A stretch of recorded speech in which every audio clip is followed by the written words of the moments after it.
and welcome to another episode of the M42 Adventures podcast. I am your host, Rick Trimmer, and today I get to interview Kat Medina. I actually got her contact from my wife, who has a podcast, Revitalized Womanhood, and she's been traveling for, I think she's been to 30, 40 countries, and came out with a book called The Joys of Jet Lag, which she sent me a copy, and I'm excited to chat with her. Let's get into this conversation. So yeah, four kids. Do you have any kids? I have two boys, years old. So I'm How old? 1 and 3. Okay, yeah. So a similar boat. We've got the little girl that's a month old now, 3 weeks, and then I have a 4-year-old. So and then the 2 older ones. But it's a handful. Yeah, I can imagine. I feel like it's a handful just with my 2. Yeah, it's that's the good thing about Gina. She just takes care of them, and I go get home and play with them and have fun, and she kind of handles the day-to-day stuff, so it works out pretty good. But yeah. So yeah, nice to meet you. That's how we're meeting, right? It's through my wife. You were on her podcast when, like a month ago or something, a few weeks ago? Yeah, I think it was just before your baby was born. So so about maybe a month ago or so. Yeah. How did you guys link up? Through my assistant found her. She kind of does broad searches for different podcasts that would be a good fit based on my writing and speaking, and it was an awesome conversation. So it was a really good. Well, and that's when you guys had recorded, Gina says, "Hey, you got to have this girl on." With our our background, I'm sure you guys. I haven't actually listened to the podcast yet, but I'm sure she talked about our travels as well.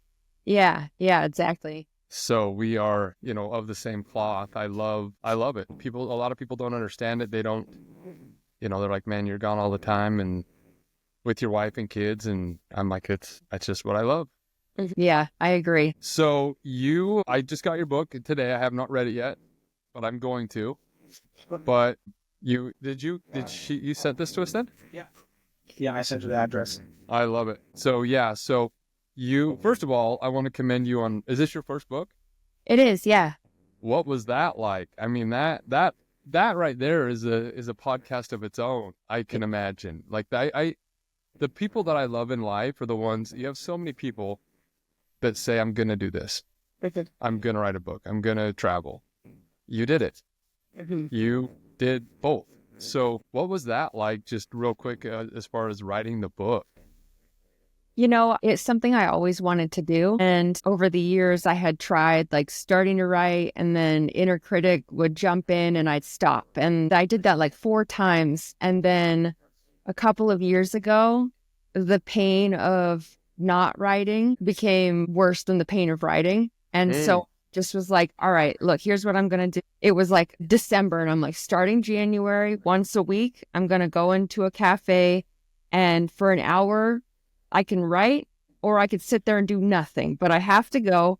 And the rule is I'm not allowed to edit until it's completely done. And so I just had to let it flow. And, when I travel, one of my favorite things to do is hang out at a cafe, get a coffee, write in my journal, just observe the environment. But at home, I never did that because it felt like a waste of money. So I'm I'm going to make it a little fun. Going to go and do this this weekly cafe thing. And I stuck with it and didn't edit myself, just let it get all out. And then I wrote the first draft within 6 months just by sticking to it. And wow. The first couple of weeks it was tough, but then it became a habit and something that I really enjoyed. But yeah, it was a long process, but man, it felt so good to get it out there and see it on shelves. Yeah, well, and 2 things there. One, I'm sure it's so therapeutic. It's got to be. Who doesn't love to tell their story and write this, write what they have done and their memories? So that's amazing already. And then the fact that you actually, a lot of people don't start because they're worried about perfection. And that's me too. That would be a big thing for me. It's like, I'm that person that would want to critique and edit and edit and edit. And so I like that you kind of said, "Hey, I'm going to get it down and then I'll go back and can edit and finish it."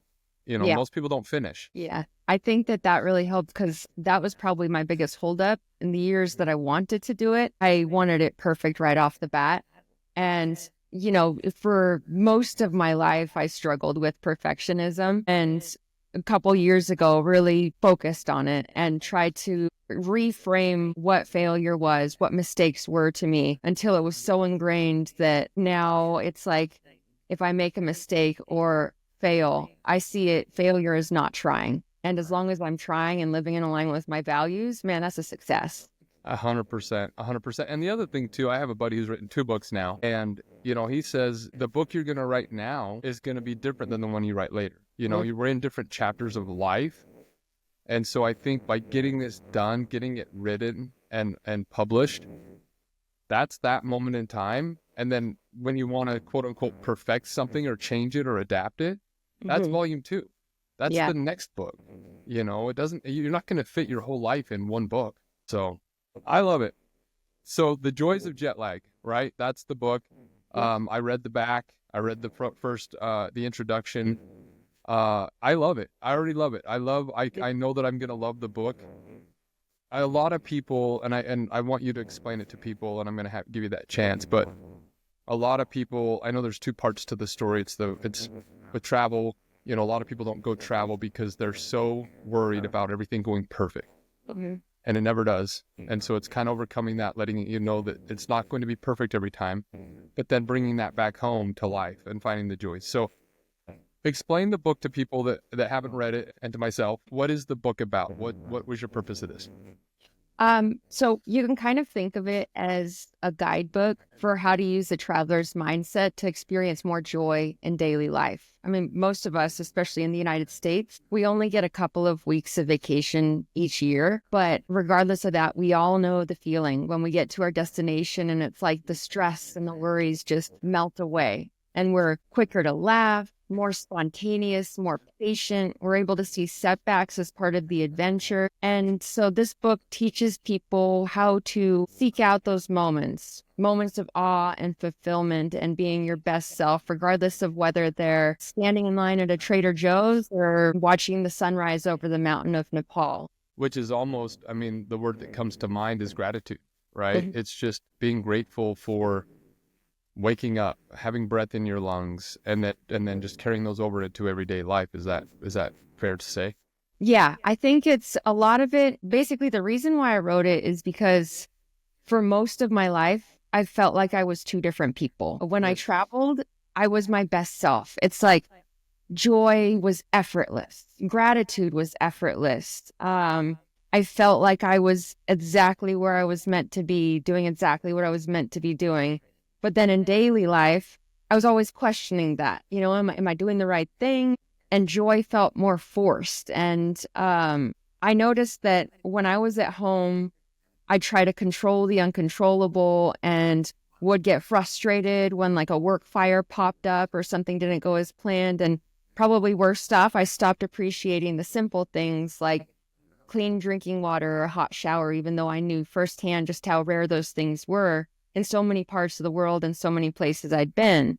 So I'd focus on the next trip, like working, going through the motions, planning, saving. And I realized one day that as much as I prioritized traveling and had the option to do it since I was self-employed and had that flexibility, I still spent most of my time at home. And it felt like such a waste to spend my days wishing I was somewhere else instead of enjoying where I was. And so what I did is a few years ago, I made it my mission to try to bridge the gap between who I was when I traveled and who I was at home. And what I noticed is that it all came down to mindset, the traveler's mindset. Because when I was abroad, I was the person I wanted to be. I was my best self. And it was almost subconscious. As soon as my feet hit the tarmac, it was like transformation. Like I saw things differently. I had a better perspective. I was more grateful. And open-minded. Yeah. Open-hearted. I was participating in the moment instead of resisting it. And so I tried to notice what specific characteristics I embodied abroad and would bring those back home and try to experiment with it. Like, okay, if I was abroad, how would I act in this situation? And it was oftentimes different. And basically, I realized that by applying this traveler's mindset to daily life, I was able to experience that joy that I crave no matter where I was. And it was applied during, like I finished the book And then COVID happened. So I got to really, practice what I preached. And I'm happy to say that it withstood not being able to travel. Yeah, that's a good point. What comes to mind there is, so with M42, I don't know if you know much about our company, but M42 Adventures, we take people all around the world on adventures, right? We're going to Costa Rica in a month for a surfing experience. We're taking people to Africa, Alaska, Hawaii, all over the world, kind of like a glorified travel agent, but we go with them and we bring mentors that are specialists in, finances or fitness or whatever that trip might be. So I'm the travel mentor. So inside of our online community, the Genesis, we have 25 channels, and there's the channel of travel. And, with my background of traveling, I'm the mentor in there. And so I help people plan trips and help people overcome anxieties and things like that. And what comes to mind when you say this is, I was actually just talking about this on a Zoom call the other day with some of our mentors, where I always tell people to find happiness or to find joy. If you love travel, plan a trip, plan a trip. And if it's 3 months out or 6 months out, that gives you some hope to get there to be happy. But I like what you're saying, and I've never thought about this, but I like what you're saying of you don't necessarily need the trip. The trip, if you can find that mindset, because a lot of people are like, well, I don't have the money to travel, right? That's money and time. That's the two things that hinder a lot of people from going out there. But if you can find that at home with the traveler mindset, and I love that, then that's going to make your life more blessed, more grateful, more just all around better. Yeah, I agree completely. Yeah, that's amazing. So if you, going into this, what were some of the, I know I read the back, what are some of the travel stories? Give us an example. What's your favorite travel story in there? I know it starts with you in, I think it was Ecuador or something like that in the beginning, South America. What, that's what just the brief look over the book. It's not your average everyday book. It's kind of like you said on the back, you get rid of the rah and you kind of break it down to funny stories and examples. What's a story for you that stands out for people to hear that, embodies this mindset? That's a good question. So I'll share one that's not in the book. Oh, cool. A couple years Book ago. two. Yeah, a couple years ago, I went to Myanmar in Asia, and it's one of the more off the beaten path destinations that I've gone to, especially at that time, a few years ago. It felt like it was the people that were visiting were more on the lines of traveler versus tourist. And I didn't speak Burmese, but we went to this place called Inle Lake, and they have floating villages on there where people live basically on little tiny houses on stilts above the water on the lake. And my friend and I, we went and stayed in a guest house while we were there for, I believe, a week. And in order to get to there, we had to take this long kind of motorized canoe-looking boat. On our last day, the boat driver who was taking us back so we could get on to the next leg of our trip, he had his wife and their young son on board, who I think was like 3 years old. And even though they didn't speak English really, and we didn't speak Burmese, we, through a lot of gestures, they invited us to their house to have lunch. And so we're like, sure, we have time, let's go. And we get to their house, and it was like 1 bedroom, very simple, like stilts above the water. And we got there and they started making lunch for us. We sat on the floor and they served like a massive feast of like 10 different dishes and a roll of toilet paper to use as a napkin. And you'd think it'd be awkward, having a lunch with people who you don't know. You can't really communicate because you don't speak the language. But what I realized is like laughter and smiles, they're universal. And we were kind of entertained. The husband had taught his 2 cats tricks to jump through like hoops and stuff. So we were entertained by that. And then just lots of gestures and laughter. And it ended up being one of the most memorable parts of our trips. And it wasn't anything we planned. It was just seeing the moment, saying yes to whatever was being asked of us at that time. And even though it could have gone horribly or could have been awkward or uncomfortable, or we could have been late, or it could have been dangerous. Who knows? We went with it, and it ended up being this amazing experience. And like, we connected with this family through social media and email and still stay in contact years later. And I think that's one of the key components of the traveler's mindset is what I call like being open-hearted. And that means, being willing to lean into whatever ways the moment is asking you to show up instead of resisting it, saying yes, and connecting with other people. Because when I look back on my favorite and most cherished memories from travels and also in daily life, it is usually rooted in connection, and oftentimes like serendipitous connection. Getting to know someone who it feels so out of the blue and unlikely you'd know them, and they become like a lifelong friend or something like that. Well, and I think, two things that came to mind when you're telling that story, and that's awesome. I can relate to that 100%. When we first left in 2017, I hadn't been outside the country. We'd been to Mexico and, pretty much it, Canada maybe, but nothing crazy. And I bought a one-way ticket to France. And me and my wife, two little boys, don't speak any other languages. I was so nervous, so scared. And I remember when we were in France, we were at a little village right by Normandy. And my boys, which were 4 and 2, my 4-year-old came up and he says, Daddy, he didn't know how to play with the other kids. He just didn't know how to speak their language, and he was just not willing to go do that, And a few months later, we got down to Italy, and I was talking to him about how, he's obviously 4 or 5, and so I'm trying to say, go talk to him, go play with him. And he was into Pokemon, and when we got to Italy, he's running around with this little boy playing Pokemon, and neither one could speak the language. They cannot communicate, and they're still playing a game. And I was like, this is amazing. Travel can be amazing. But the thing that came to mind when you tell that story, and again, this is what's cool about interviewing people that have different ideas and philosophy, because I've been traveling the last 8 years, but I've never had these thoughts. But it's like, why don't we have that mindset when we're home? Mm-hmm. If somebody came up to me today and said, hey, do you want to come to my house to have lunch? I'd be like, no. Mm-hmm. I live here.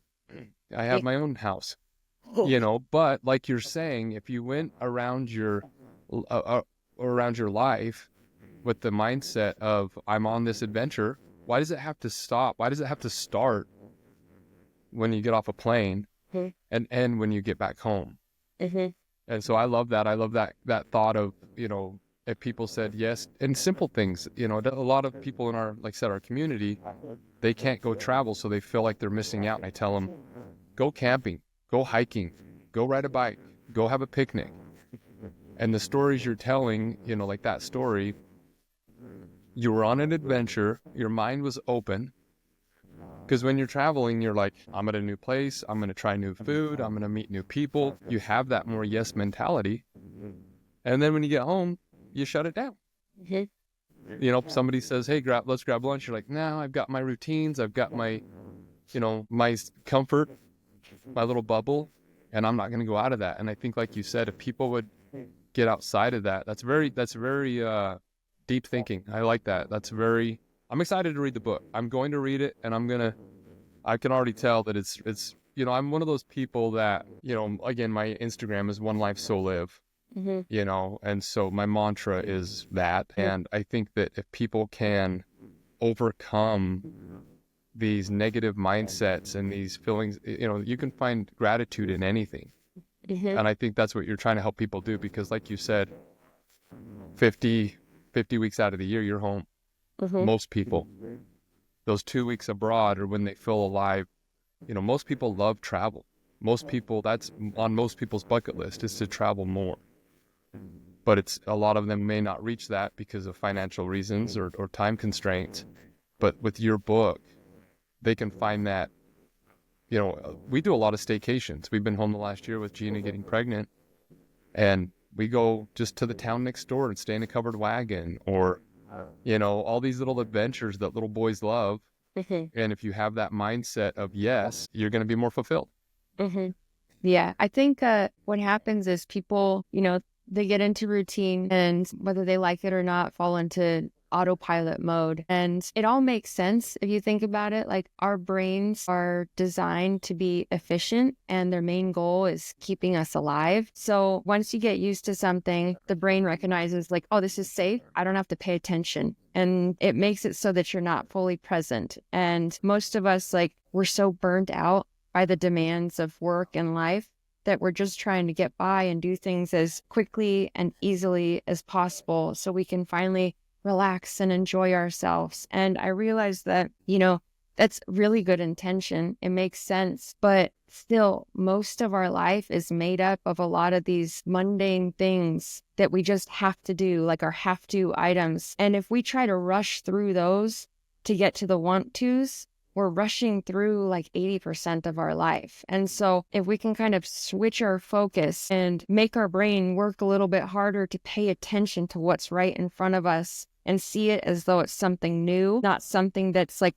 safe so we can ignore it, then it makes it so that we start to see the world around us with fresh eyes, which is how we can be more present, more grateful, experience awe and wonder, which are big components of travel that we lose when we're at home because we get used to stuff.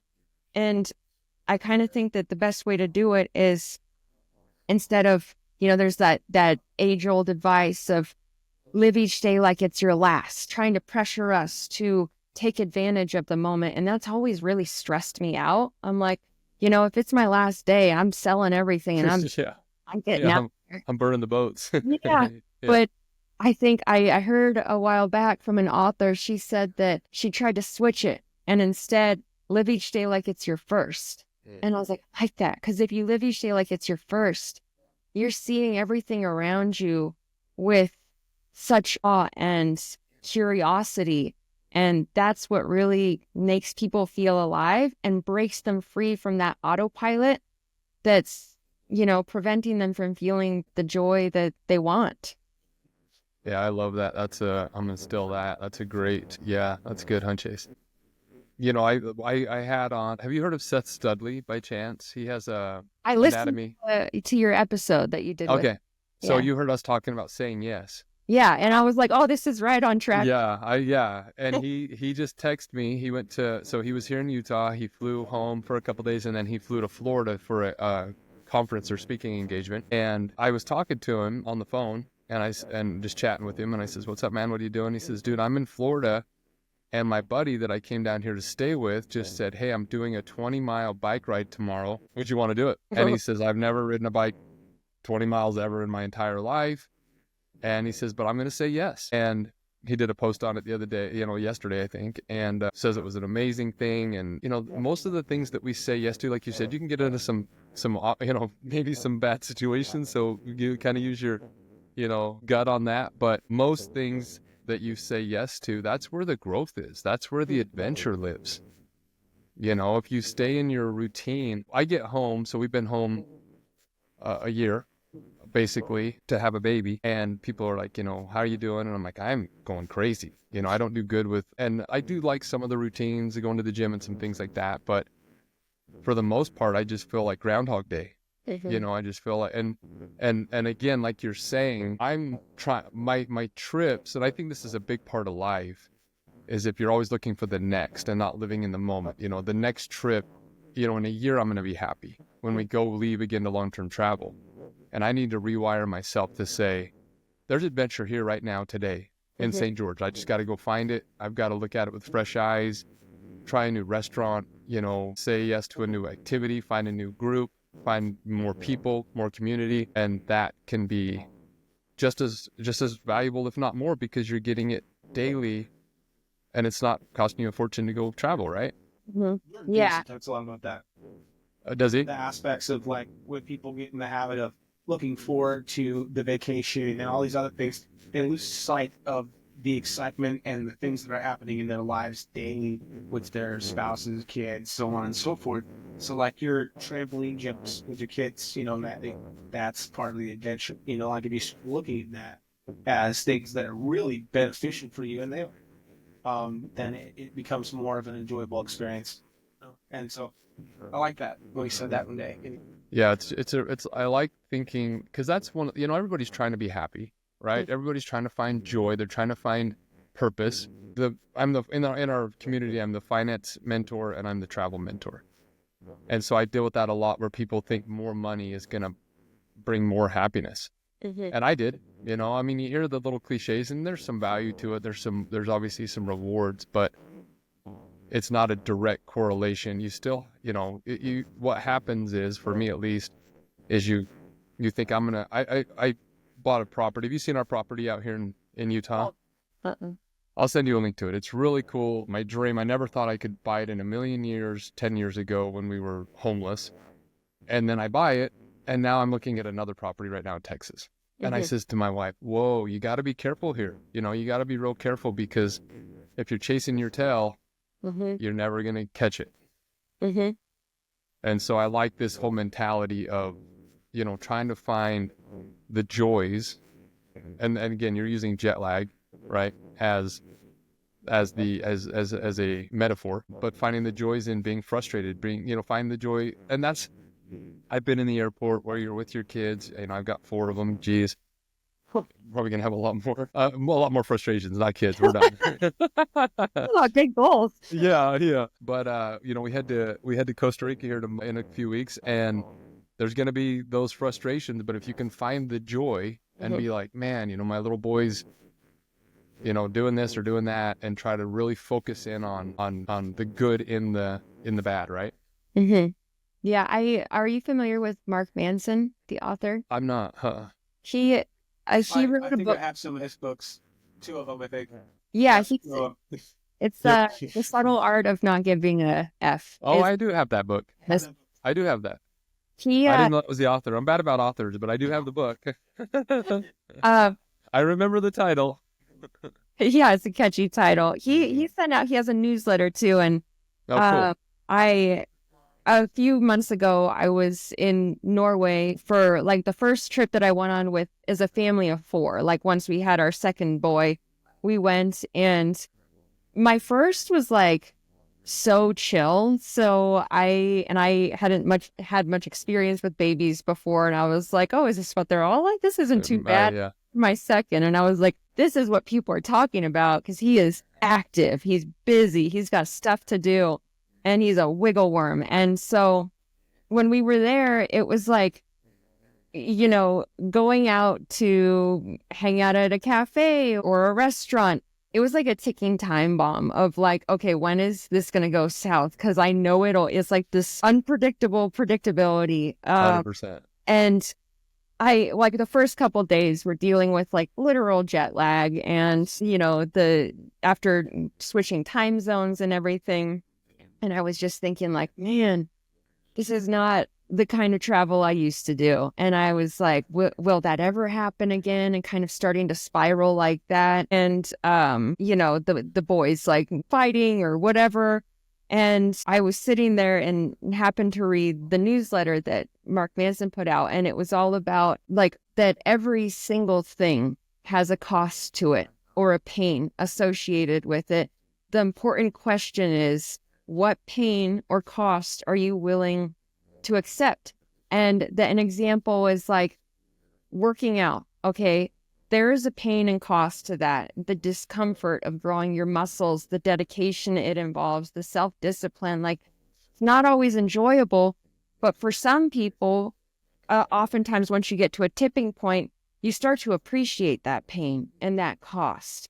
And the question is, which aspects of your life and their associated costs and pains are you not just going to tolerate, but welcome? And when I read that, I was like, I went into this thinking that family travel would kind of be like my other travel. And there is a different pain and cost associated with family travel, especially when they're toddlers, you know? And I was like, I just have to switch how I'm thinking of this, because the pain and the cost right now, yeah, I can't chill in a cafe and journal quietly. That's not going to happen. I can't do more extreme activities that I really enjoyed, but that's so worth it to me. Like the type of adventure we're doing now is like, hey, it's something I never did before. We're like, let's see how many different playgrounds we can hit up, and then having conversations with local parents and connecting that way. And that pain and cost, oh, it's so worth it. And it's like once you accept it, it subdues it a little bit. 100%. You know, that's, everybody asks, you know, how do you travel with kids? Seems frustrating. And I'm like, you have to change your mindset. You know, we've been to over 100 zoos. You know, I mean, I name a zoo and, you know, I've probably been there multiple times. Zoo expert mentor. Yeah, I can write a book on zoos, you know. But yeah, I want to actually. I'm actually want to. But that, like you're saying, you know, we're going to Costa Rica in a few weeks, and Gina, you know, she's a couple months out of having a baby. We have a 1-month-old baby. She said, she's like, this trip will be different. She's not going to be ziplining. She's not going to be drinking wine, you know, just things that, you know, she did before. And I'm like, well, do you want to go? You know, and she's like, of course I do. You know, I want to see my little boy, who's now 4, is obsessed with animals. And my middle child, which, like you said, I 100% can relate. My oldest, when we had him, when he was like 2 or something, I don't remember, 3, we were like, hey man, you gotta give us your binky now. You gotta be done with that. And he's like, here you go, and handed it to me.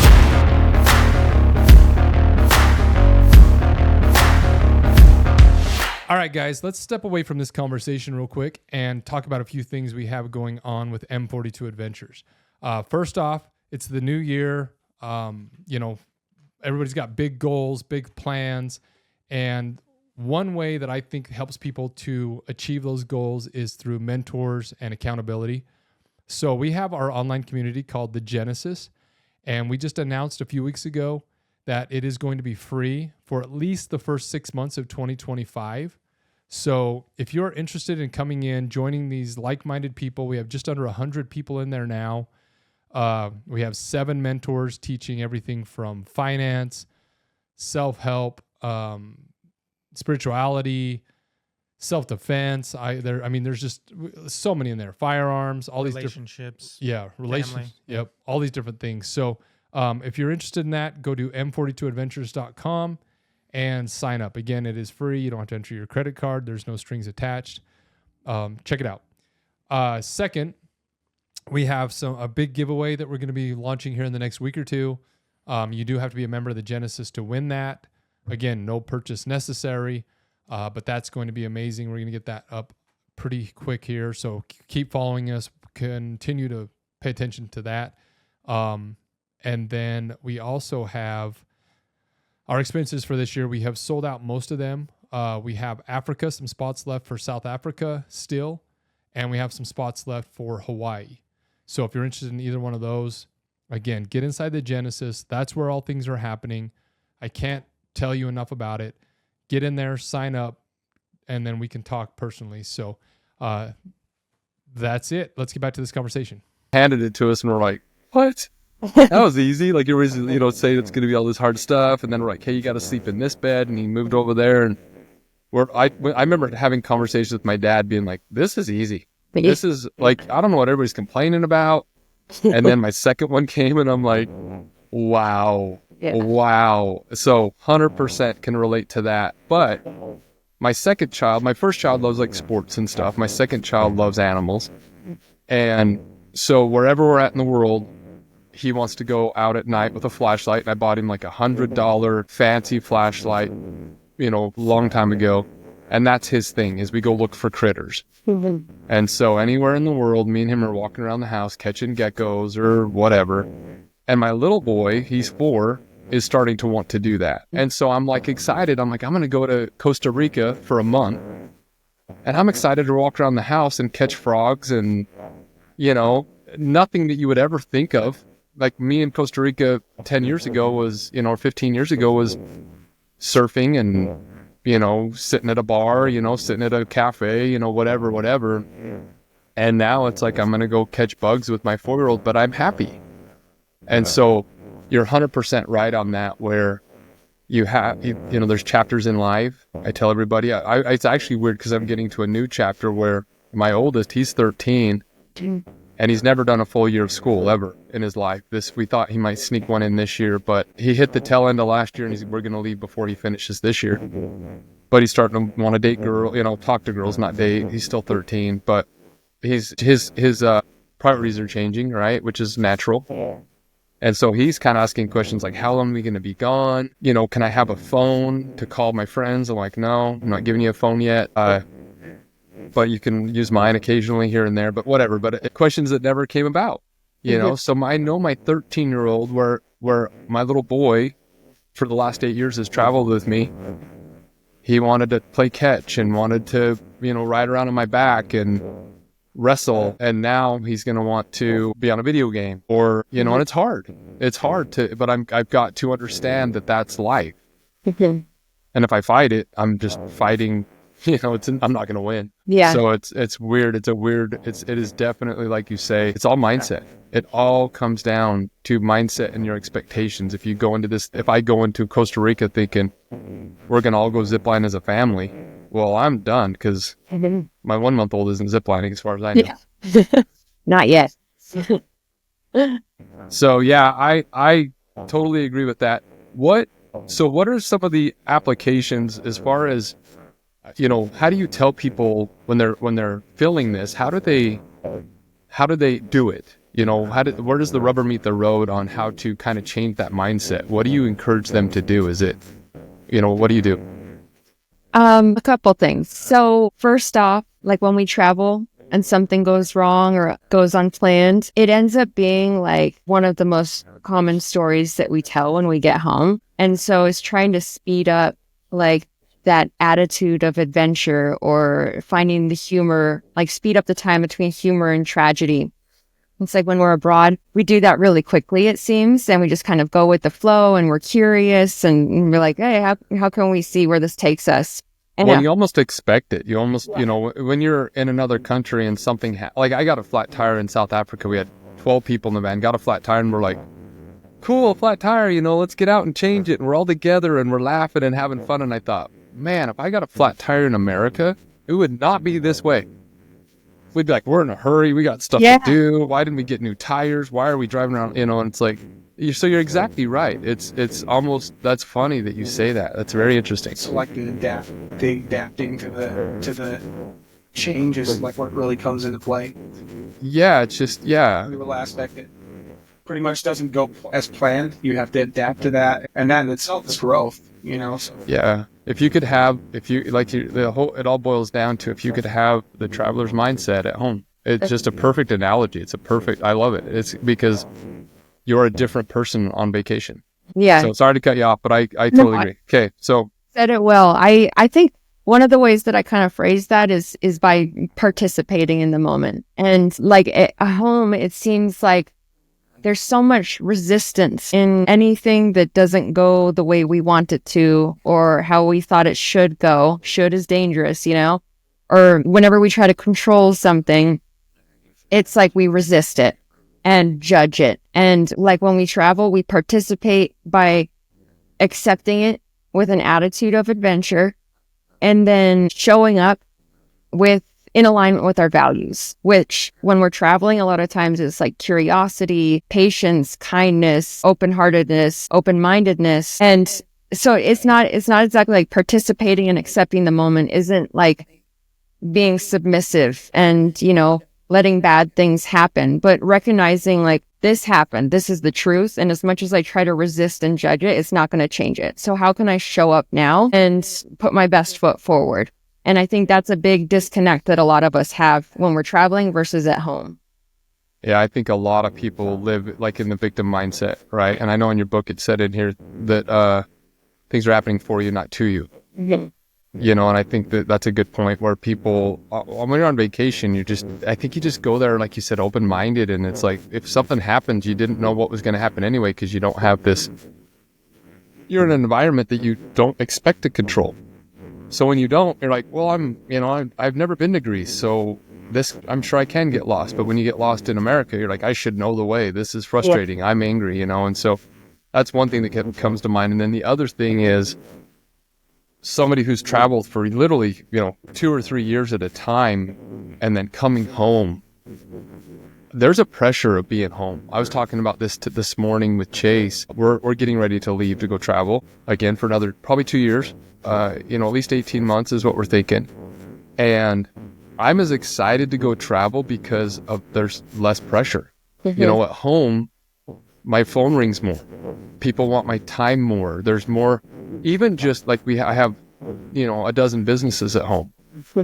And the pressure of just being in the vicinity of them, like the phone doesn't even have to ring. And I'll be like, it's funny because I'll go out to my vacation rental and I show up there and I feel stressed. Like, I'm like, man, I need to fix the road and I need to fix the deck. And then I'll leave for 2 months at a time and not even think about it. And then I pull back up and I'm stressed again. And I'm like, the only thing that changed is I'm standing in the driveway now. But that's one thing that I tell people is when you're traveling, for me, it's just I just feel lighter. I feel less pressure. And so if I could bring that home, and I don't know how to do that, that's something I would have to really work on, because I know nothing changes except for I'm at home and I feel like I have to engage, and so I think saying no more, maybe being pickier about, who I give time to and things like that would really, like I just made business cards today for M42 Adventures, my first set. I didn't put my phone number on it. And my secretary's like, well, you need your phone number. And I'm like, I don't need people to call me. They can email me or they can message me on social media, but my phone is now off limits, And I've never done that. I've never ever thought to have a business card without my cell phone, but I don't want people calling me that I don't want calling me. And so I think, like you're saying, setting these, boundaries and things at home can really help with that mindset and that, the life that you want. I think, a lot of people say, I believe this, that like the most valuable asset you have is time. But in thinking about that, I actually think a better way to phrase it is not time, but attention. And so much right now in daily life is grasping for our attention, like work and everything. Your phone especially. Phone's the worst for me. I think when we travel, sounds like you travel similarly. It's like when I'm abroad, my phone becomes a tool that improves my life instead of taking me away from it. And it's like I use it as a clock or alarm clock or camera, but I'm not letting it distract me. And I feel like when we're at home, it just is automatically always pulling at our attention and being aware of how it does. I don't know if you've seen that documentary on Netflix a few years ago called The Social Dilemma. But I recommend everyone sees that just to be aware, like, terrifying. Yeah, it's not a problem with us. It's the way it's designed to take our attention and guarding it with our life, because that's the thing it's taking us away from.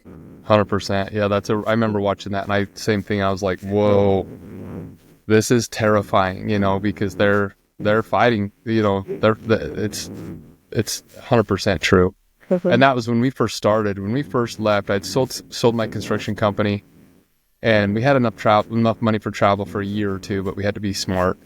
And so Gina was like, well, hey, I'm going to start doing some, what's that called? Sponsorships or something like that. And so people, and I was like, I told her, I says, I'm not posting about this. This is not for anybody else. I want to go travel and I want to be free. And I'd been grinding pretty hard for 7 or 8 years to be able to go leave. And so we got out there, and she had a stroller. I remember she had a stroller, and she's like, walk along and let me take a photo of you. And I'm like, what is happening right now? And she says, we got to do this photo. I got to send it back to him. And I says, what are they giving you? And she's like, the stroller and $100 or $200. And I'm like, nope, that's done. We're not doing that, and she was good about it. She did. But yeah, being present and things like that. And I think, the hard part for people is when you're on vacation. And I saw a meme the other day that said, I love being on vacation because I can spend thousands of dollars. Like, it doesn't matter, until you get home and you're like, what the heck did I do?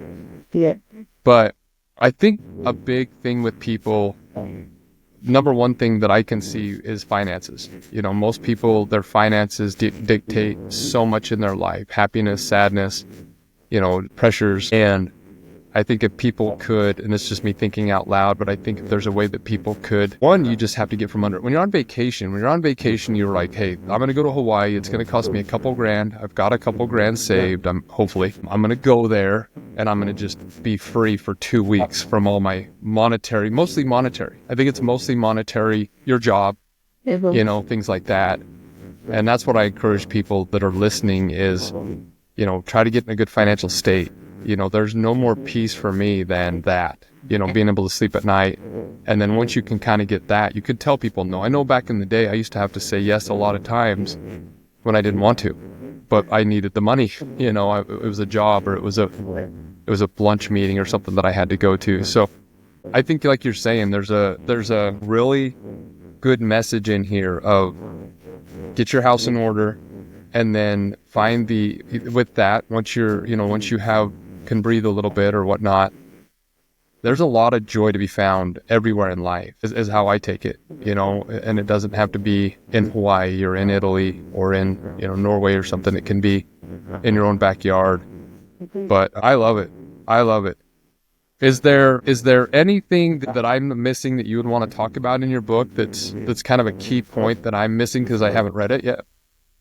We've covered most of it. I think, being open-hearted, most of us daily life, we get stuck in our routines and are just trying to get by as quick as possible. And just a small example of like going to the grocery store, most of us just try to be super efficient. So we check our emails while we're waiting in line. And I think just, if possible, trying to slow down a little bit and be present by activating our 5 senses. Like, it's as simple as that. Look around you. What do you see? What do you smell? What do you hear? Yes. What are your 5 turd tornadoes? I have to ask that.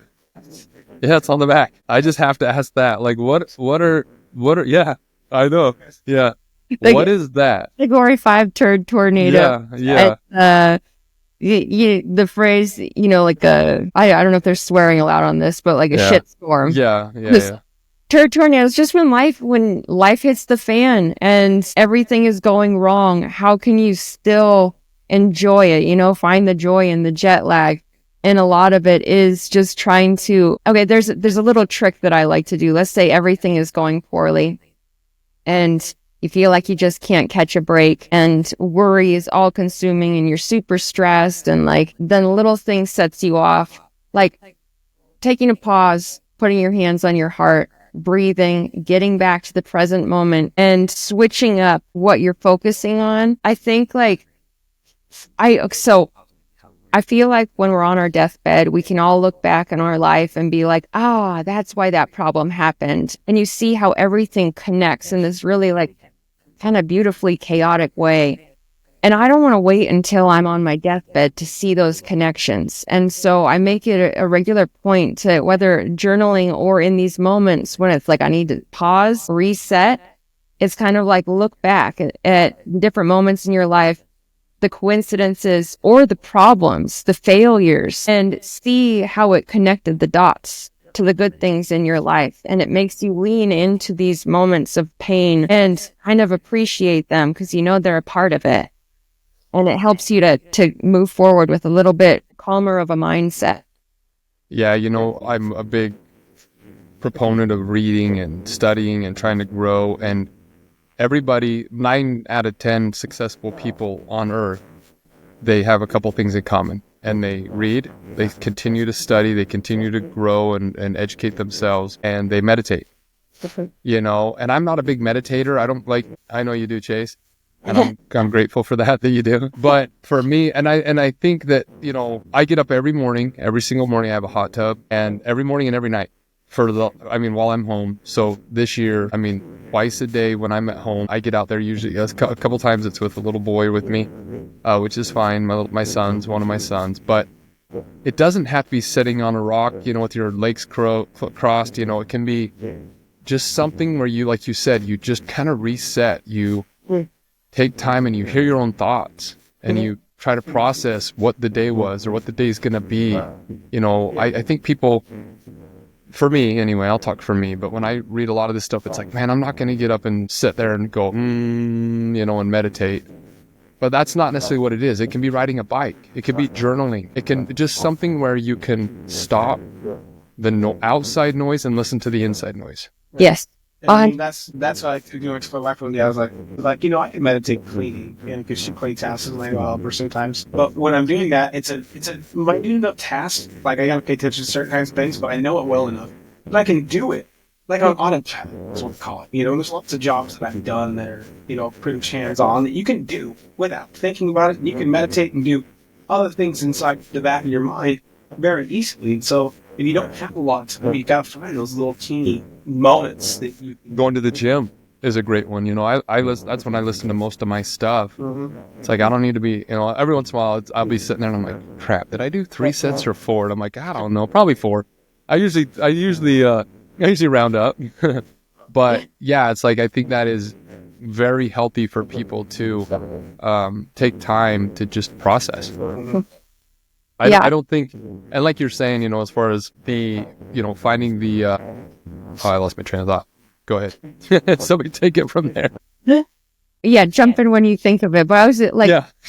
Let's, I wait a while. We fill every moment with something, like the waiting in line, reading your emails, or driving wherever. You put on music, even podcast, audiobook, whatever. And for a lot of us, it's gotten to the point where the only time we don't have some form of distraction, it's when we're taking a shower. Like even being on the toilet isn't safe anymore. And so if you can carve out, like start small, just once a week and bring it up to once a day where you have 0 distractions. It, like what I did is when I noticed this, I'm like, I love multitasking and, you know, it makes me feel good and productive. But I would go like walk my dog. You could see behind me, his name is Donut. He's resting. Yeah, I saw him crawl up on the couch. I was like, that's adorable. Yeah, it's like he knew if he was going to be on camera. Yeah, that's awesome. But, I would, you know, listen to audiobook or podcast or something. And I made it a point that like now a couple times a week, I don't listen to anything on the walk. And in the beginning, it was very boring. And then I noticed like once the thoughts started flowing, I was like, wow, a lot of these are just weird thoughts. And then they got interesting and then they got creative. And I feel like growing up, I'm 39. And so I really love like what I got to experience is the first half of my life, the internet wasn't a thing. And then it became more and more prominent. I still remember boredom though, when I was a kid, you know, and I feel like boredom is the gateway to creativity, curiosity, imagination. And those things are so important for just being human and making an impact and a difference and expressing yourself. And unless you carve out time for that boredom free of distraction, you're going to miss out on so many life-changing ideas. You have to make space for it. And I feel like anyone can find a reason not to do something, an excuse not to do something, but also anyone, a different person can find a reason to do something.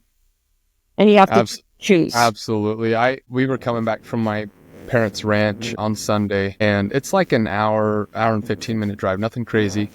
And I've got 3 little boys, and like whatever they were watching, they were all watching the same tablet or whatever it is, and it died. And they were like, give us, you know, can we have your phone, Dad? And I says, no. And they're like, why not? It's sitting right there. And I says, I actually said these words. I says, you guys need to feel boredom. You need to feel boredom. You need to look out the window and just not, you know, I think that's a huge issue with humans is we nowadays is we want to, you know, like be fulfilled at all times. And that's not reality. You know, when my grandfather passed away, coming up on 6 years now, you know, I was crying a lot. You know, he was my best friend and I was crying, and my sons came up to me and they're like, Dad, you're sad. We want you to be happy. And I says, I want to be happy too, but I'm not. And I'm not going to be for a while. It's just my world's changed. It looks different. It's not the same, but this is okay. You know, it's okay to be sad. I think that's one thing that kids need to be, and a lot of adults need to be aware of is it's okay to be sad. It's okay to be bored. It's okay to be, you know, all these feelings, like you said, it makes you human. And even bigger than that, it makes your life, you know, I tell my kids all the time, you can't appreciate sugar unless you've tasted salt. You know, you can't appreciate a good day unless you've had a bad day. And as much as we don't want the bad days, that's life. Good luck. Good luck not having a bad day. You're not going to have it. So if you don't know how to cope and you just shut down, or you know, there's a lot of people who just fall apart or self-destruct. And it's like, well, now you're going to go further, you know. And that's what I told him when Grandpa was sad. I said, listen, I'm not, you know, Daddy will get through this. I'm not going to be depressed. I'm not going to, you know, like there is an end to this. But right now I want to be sad. I want to think of grandpa. This is what I want. And they couldn't understand it. Someday they will when they're older, but I 100% agree with that, where boredom, I think everybody should try to be bored like 30 minutes a day, which is sad to say. Well, it's kind of like the discomfort, leads to that gift of the creativity and the things you get from the boredom, from suffering the boredom, being patient enough to get through it. And then, getting that creativity and the things that you kind of talked about a little bit. Yeah, some of your best ideas come from, if you're always taking stuff in, you can't stop and say, hey, maybe I should write a book. Maybe I should put the words on a page. It's like you're just consuming and not producing. Yeah. I love it. I'm excited to read it. How do people reach you, Kat? What's the best way for them to okay, I guess. Well, are you okay with that, Kat? Do we want Chase to he doesn't have to talk. I can I don't know how to mute you, actually. I don't even know how, so go ahead and talk. So I just wanted to ask if you have. Let me think. A lot of people, it surprised me the number of people who resonated with it. Before I wrote it, I felt like a lot of people couldn't relate to this like insatiable need to go abroad. Like I felt like it was this undeniable calling. I had to be there. It's what made me feel alive. It's what made me feel purpose. And Do you still have that? Or? I do, but I'm also like satisfied when I'm not traveling. Okay. I think by applying this to my life. So I love it. I think it's just a part of me. It's how I'm made. And I'm the same way. That's why I asked, because I still I think it's going to be, honestly, to be honest, it's going to be a struggle for me. For my mom, I remember when I first left, my mom says, careful. First trip. She says, careful. And I says, careful. And she says, it was a year planned trip, 1 year. And she says, you're going to get a bug that you will never shake for the rest of your life. And she was actually concerned. She says, it's called wanderlust, where you always want to be somewhere else. And I've thought a lot about that, and so I can relate to what you're saying. I don't know. How do you answer that? She's well-traveled. I was just wondering, because I'm like, She's probably been to 25, 30 countries. I mean, yeah, she's done some more than 99%. who knows? From her own self. Yeah, but what she was talking about is long-term. There's a big difference between, a week trip to Hawaii or like 2 or 3 months in Europe or something. It becomes, for me at least, it just consumes me. I don't know. I just love it. I love going to new places and meeting new people and trying new food. And it's just like, I could do it every day forever. And so but again, that's not reality for most. And so I think that's where this book is so valuable, is one, to hear from somebody that's traveled. A lot of people write books and it's like, oh, I went to California, it's like, come on, man. So Kat, where you've traveled and you've done all these experiences, both sides of the coin. And that's the type of people that should write books. And that's the type of people that people should listen to and say, okay, this is, because a lot of people aren't going to experience 30, 40 countries. They're not going to experience what you've experienced, but they can still take the lesson of not being happy where you're at. Yeah, that's a really neat aspect of the traveling to take back and be able to utilize towards everybody's regular life. Most people can take, like I went to California and Hawaii or on a vacation for a week, and I was happier there than I am here. And it's bringing that back. So sorry, I cut you off there. No, you're But fine. I just wondered if that was quenched for you. But like you said, it is, but it isn't, which will never be for us. I don't think, with our personalities. Yeah. But at the same time, if we can find more happiness when we're home, I'm all for it. And that's where this book is going to be good for me. And I think too, I don't think you got a travel bug by going on that trip. I think you just awakened what was already in you. Yeah. Some people are just called to live life that way. And the best thing we can do is listen when our heart speaks up saying, this is how you must live, and honor it by doing it. Yeah. And it's expensive. But yeah. It's expensive. I just booked Costa Rica yesterday. And, but again, we're the ones who keep choosing to have kids, so that's our problem. It's like, man, another plane ticket. Well, and now we don't fit in a normal car, and that was my biggest concern. I'm like, every car's 5 passenger, man. Yeah. Now I got to get like a minivan or I told her, but again, my wife came to me and she says, I think I want another baby. And she says, I'm not sure.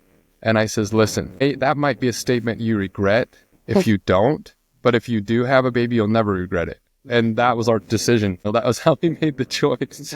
But it's definitely going to change. Like you said, Kat, in the beginning, it's going to change all aspects. Yeah. You know, it's going to change the cars we drive, the rooms we stay in. But I'm aware of that. And the joy of watching your child, you know, play at a playground. People just don't, I mean, you just don't understand what it's like to, I'm not going to a museum necessarily or something like that, but a playground's just as fine and just as fun. Yeah. I think that, so like my goal as a parent right now, and this may change, I want to raise kids who are kind and resilient. And I used to think that, you know, resiliency only came from hardship. And like my childhood was fairly chaotic, and I'm grateful for the resilience that it instilled in me. As a parent, you're kind of like, well, I don't want them to go through that, but I want them to get the benefits of it. So how do you do that? And honestly, travel is one of the key components of that. Think about it. Like it forces people outside of their comfort zone. And when you get to the other side of that, you're left with resiliency. And I just think that it can be so valuable to obtain those things, the kindness too, because you're going as a guest to another person's country and you learn firsthand that there's more than one right way to live a life. Yeah, and like you said, you know, you've got a 3-year-old and a 1-year-old. That's when we started. We were 2 and 4. And we used to get people all the time being like, why are you traveling with your kids? They're not going to remember it. You know, and I'm like, I will. You know, I will. My 4-year-old's been to 36 countries.